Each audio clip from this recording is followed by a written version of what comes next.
Hi, it's Renee Sinning, Energy Leadership and Team Engagement Coach. Glad you're here. Today, I want to talk about how to create a culture of success, because the bottom line is if you have unhappy employees, it's going to be really hard to get the job done. So here's 3 things you need to do. Number 1, you need to get your employees to know you, like you, and trust you. Don't be that leader that is standoffish, that is unapproachable. If you want them to work at their optimal level, there needs to be cohesion among just not your team, but also leadership. So as a leader, allow your employees to know, like, and trust you. Okay, how do we do that? Number 1, be an accountable leader. Be accountable to yourself and hold others accountable. When you are accountable to yourself, you are showing, well, number 1, you're leading by example.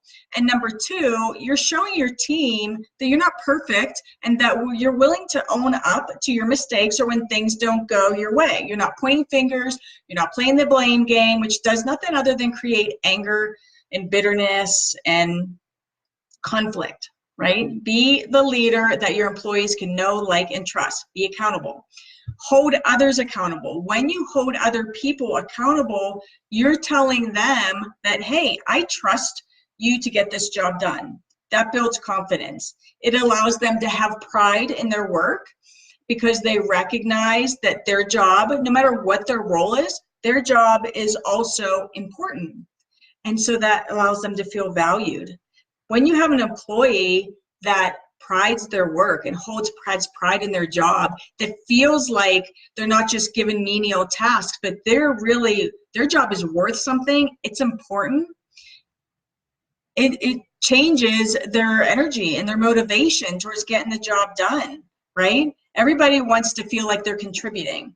So when you hold your team accountable, you're saying, hey, I trust you, this is your job, I know you're going to get the job done. And then along the way, you can be supporting them. You can be their biggest cheerleader. You can be asking them how they're doing and, rooting them on, whatever it takes. But again, the goal, get your employees to know you, like you, and trust you.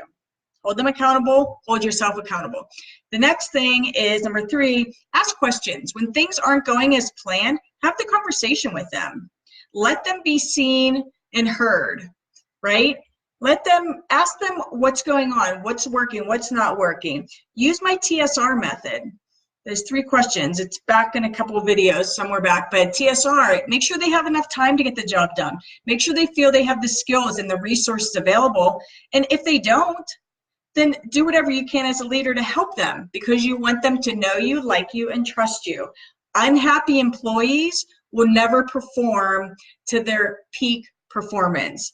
They'll never bring the energy of success. If they're unhappy, they're going to do the bare minimum to get the job done, but they're not going to want to work late. They're not going to want to go the extra mile. They're not going to want to make those extra calls because they're not happy. And as a leader, you start the culture. You create the culture. Lead by example. Get your employees to know you, like you, and trust you. And you can create this huge dynamic of high energy and dynamic communication. Have a great Tuesday.